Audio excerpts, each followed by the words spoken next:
Assalamualaikum warahmatullahi wabarakatuh. Waalaikumsalam warahmatullahi wabarakatuh. Kami dari kelompok 2 ingin mempresentasikan tugas mata kuliah jaringan komputer 1. Izin perkenalkan diri, nama saya Sultan Nafisafik dari kelas 2 dengan FM 2578 2027. Perkenalkan, nama saya Muhammad Fahri dari kelas 2C NPM 2578 2075. Perkenalkan, nama saya Ambarwati NPM 25782003 dari kelas 2A. Perkenalkan, nama saya Bella Sari dengan NPM 25782006 dari kelas 2A. Perkenalkan, nama saya Syarifah Febriani dengan NPM 25782085 kelas 2C. Perkenalkan, nama saya Rezi Vanessa Putra dari kelas 2A dengan NPM 2578 2023. Perkenalkan, nama saya Yandri Nata Rizky dari kelas 2A NPM 2578 2029.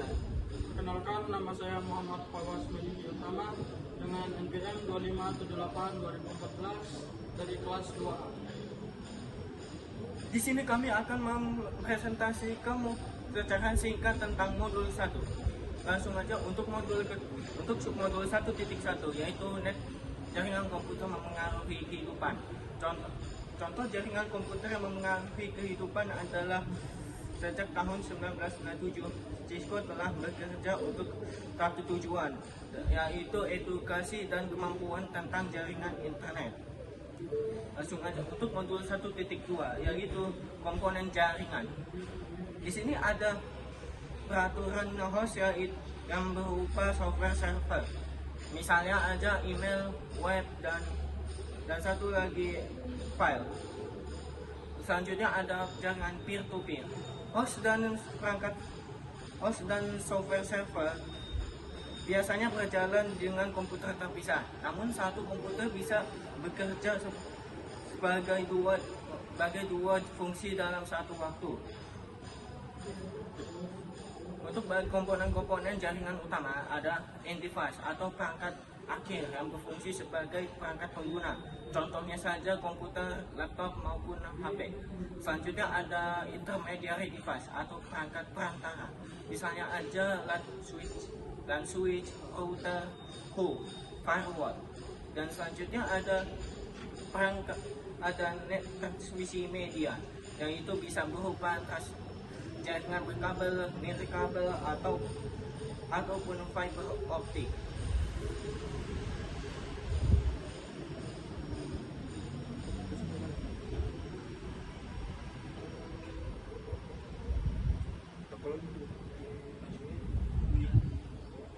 Di sini saya akan menjelaskan tentang topologi diagram. Topologi diagram adalah gambaran struktur jaringan. Ada dua jenis topologi, yaitu physical topologi yang menunjukkan bentuk fisik jaringan, yang contohnya seperti server room, posisi perangkat, kabel nyata. Intinya adalah bagaimana jaringan dipasang secara nyata.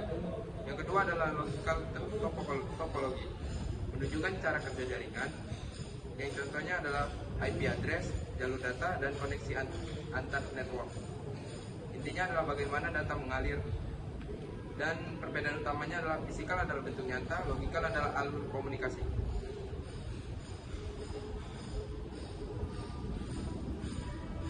Saya membacakan tentang 1.4 yaitu network of many size, yaitu jaringan berbagai ukuran. Jaringan komputer memiliki ukuran yang berbeda-beda, dari yang sangat kecil 2 komputer sampai yang sangat besar jutaan komputer. Fungsinya yaitu berbagai sumber daya, printer, file musik, dan lain-lain. Jenis berdasarkan skala yaitu homework untuk kebutuhan rumah atau berbagi file atau printer.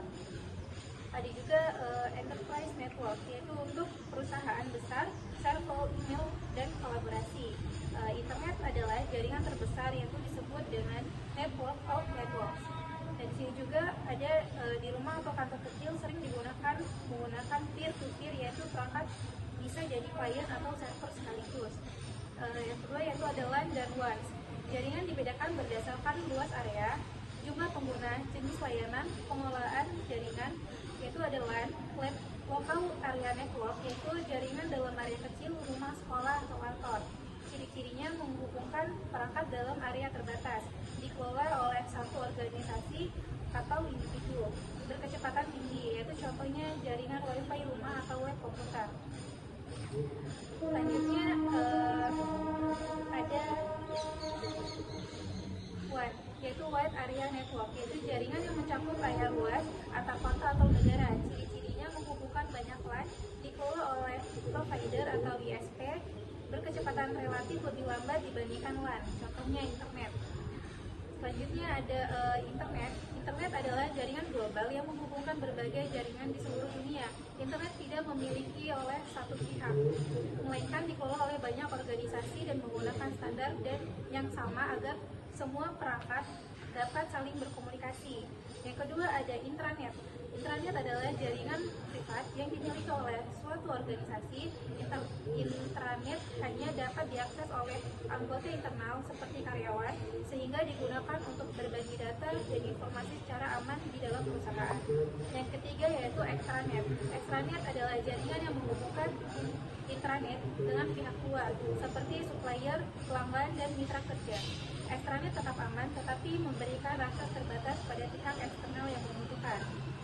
Dari gambar kita bisa melihat bahwa intranet berada di dalam bagian paling dalam, extranet di tengah, dan internet di bagian luar, menunjukkan tingkat akses yang berbeda.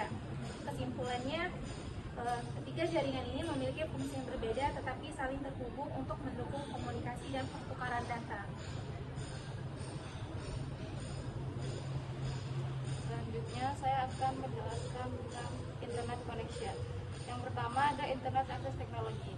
Ini membahas teknologi untuk mengakses internet. Contohnya fiber optik, pakai serat optik atau paling cepat. Yang kedua wireless, tanpa kabel.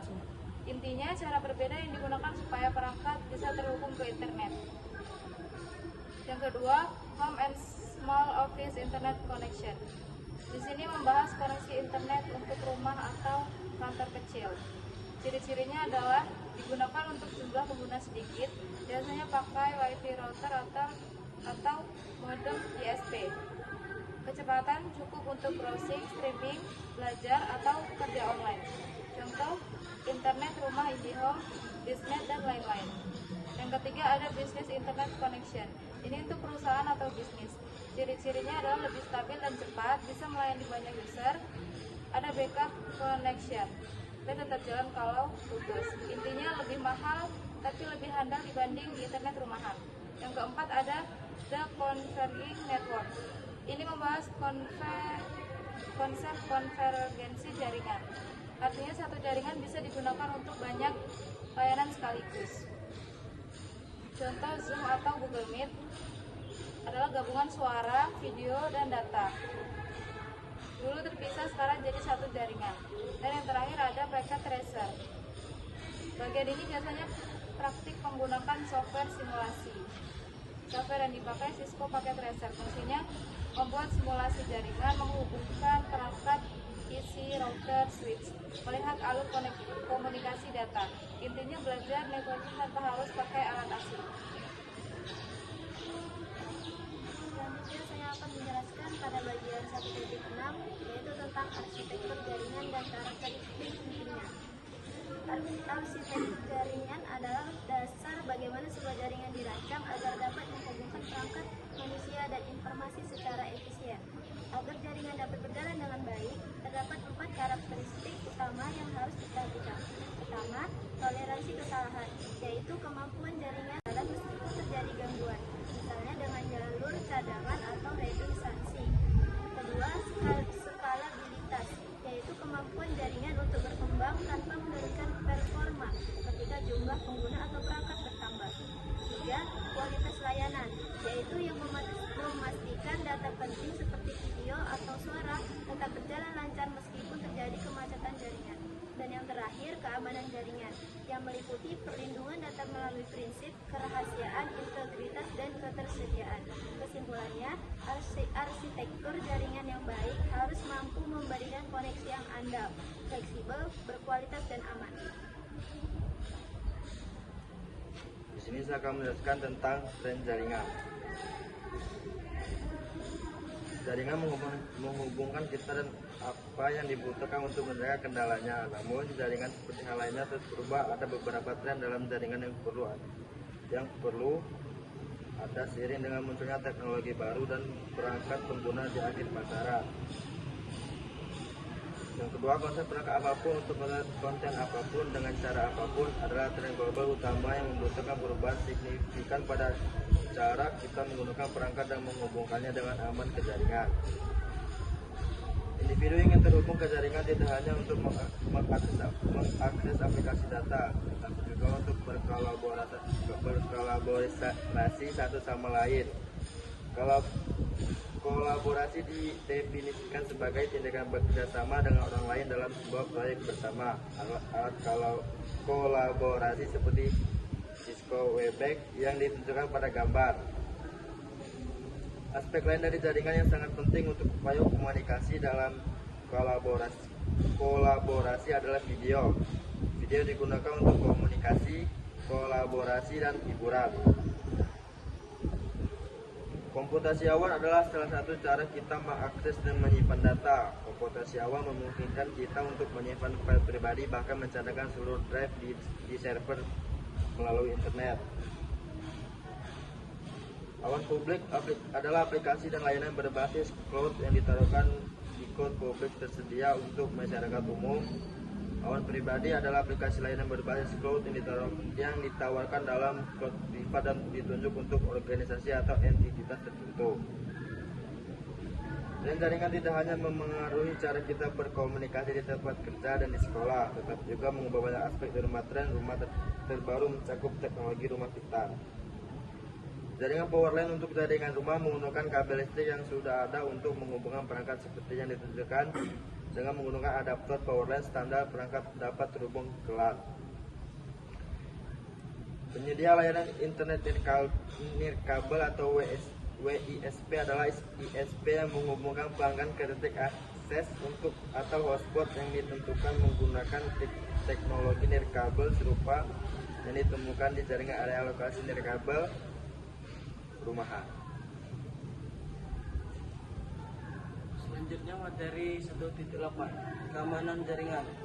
1. Ancaman keamanan jaringan. Beberapa ancaman yang sering terjadi: merusak sistem dan mencuri data, mencuri informasi dalam jaringan, membuat server tidak bisa diakses, akses ilegal sistem, phishing, penipu untuk mendapatkan data penting.